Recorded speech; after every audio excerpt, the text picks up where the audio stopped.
हमारे पीछे आप देख सकते हैं कि देवेंद्र नाथ महतो जो हैं आज एक हफ्ते से लगातार भूख हड़ताल पर हैं और भूख हड़ताल के वजह से उनकी जो स्थिति है वो बेहद नाजुक हो चुकी है। क्योंकि कैमरा आप देख सकते हैं, कैमरा लगा है, उधर पे कैमरे लगे हैं, चारों तरफ 14 कैमरा सरकार ने इंस्टॉल करके रखे हैं, वो हर पल मॉनिटर कर रहा है। तो उन्होंने कहा आप जूस पी लीजिए।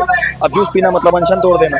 उन्होंने बोला कि भाई हम कैमरे में देख रहे हैं, आप पानी नहीं पी रहे हो, इसलिए आपकी तबीयत गिर रही है। क्योंकि ही इज नॉट फिट। 53 इनका शुगर हो गया है और 7.25 इनका पीएच हो गया है।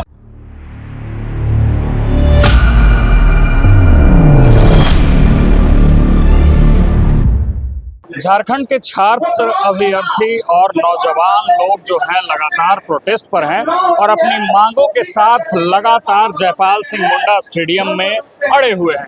हमारे पीछे आप देख सकते हैं कि देवेंद्र नाथ महतो जो हैं आज एक हफ्ते से लगातार भूख हड़ताल पर हैं और भूख हड़ताल के वजह से उनकी जो स्थिति है वो बेहद नाजुक हो चुकी है। डॉक्टर्स के द्वारा ये कहा गया है कि लोग उनसे दूर रहें और यही वजह है कि इन इलाकों में बाकी के लोग नहीं हैं। ये भाई साहब जो हैं ये लोग उनका ध्यान रखते हैं और इसी वजह से यहाँ थोड़ा डिस्टेंस बना हुआ है। डिस्टेंस इस वजह से भी ज़रूरी है कि जब कोई व्यक्ति 7-7, 8-8 दिन तक लगातार भूख हड़ताल पर रहे तो उसकी कैसी स्थिति हो सकती है, इसकी कल्पना और परिकल्पना किया जाना बेहद दुखदायक और दुर्भाग्यपूर्ण है। आप समझ सकते हैं उस स्थिति को कि यही जो लोग यहाँ मौजूद हैं, इनके ही वोट से यहाँ का सरकार चुना जाता है और जिन हाथों ने इस सरकार को कुर्सी और सत्ता सौंपा है वो आज इतना दुखद, दुर्भाग्यपूर्ण और कल्पित स्थिति में है। ये लोग यहाँ रो रहे हैं लेकिन इनकी मांगों को सरकार कहीं से सुनने के लिए तैयार नहीं है। देवेंद्र नाथ महतो जी के आसपास जो लोग हैं इनसे बातचीत करेंगे। डॉक्टर्स के द्वारा क्या कहा गया है और भाई साहब आज कौन सा दिन है इनके भूख? आज 8वां दिन है और कल रात को प्रशासन और डॉक्टर्स की टीम आई थी इनको यहाँ से अस्पताल ले जाने के लिए, क्योंकि उन्होंने जब वाइटल्स चेक किए तो उनका कहना था कि ही इज नॉट फिट। 53 इनका शुगर हो गया है और 7.25 इनका पीएच हो गया है। तो इस हिसाब से it is a life threatening situation for him.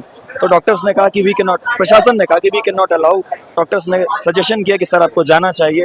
हाँ, लेकिन प्रशासन बहुत पोलाइट था, बहुत अच्छे तरीके से बात करा, धन्यवाद उनका। फिर दादा ने कहा कि देखिए ऐसा नहीं हो सकता, मुझे कहीं नहीं जाना, मैं यहीं रहूँगा। तो उन्होंने कहा आप जूस पी लीजिए। अब जूस पीना मतलब अनशन तोड़ देना।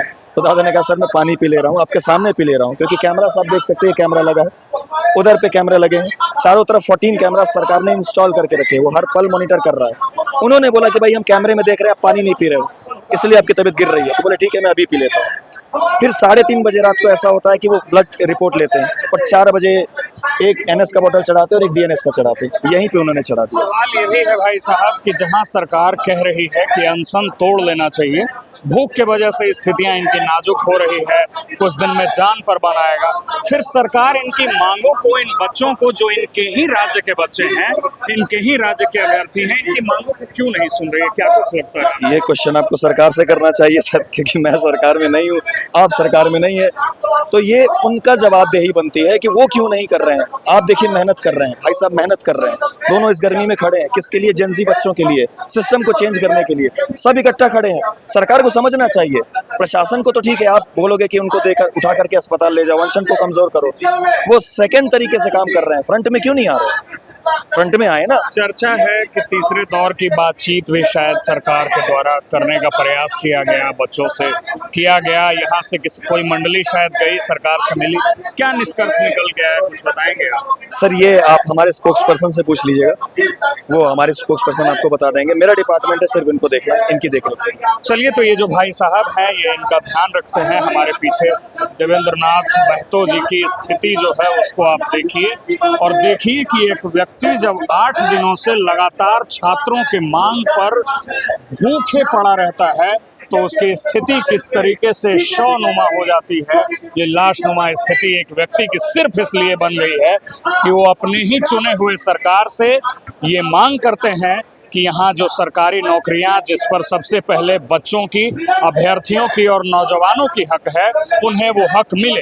लेकिन सरकार अपनी तानाशाही रवैये के साथ में जो है बनी हुई है। लगातार सरकार कह रही है कि भूख हड़ताल तोड़ लीजिए, लेकिन सरकार को इस बात से कोई फर्क नहीं पड़ता है कि एक व्यक्ति 8 दिन से लगातार एक जगह पर लेटा हुआ है, भूख हड़ताल पर है।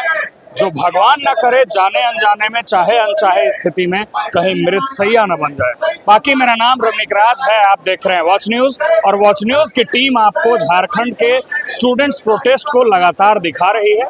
वीडियो में बने रहिए।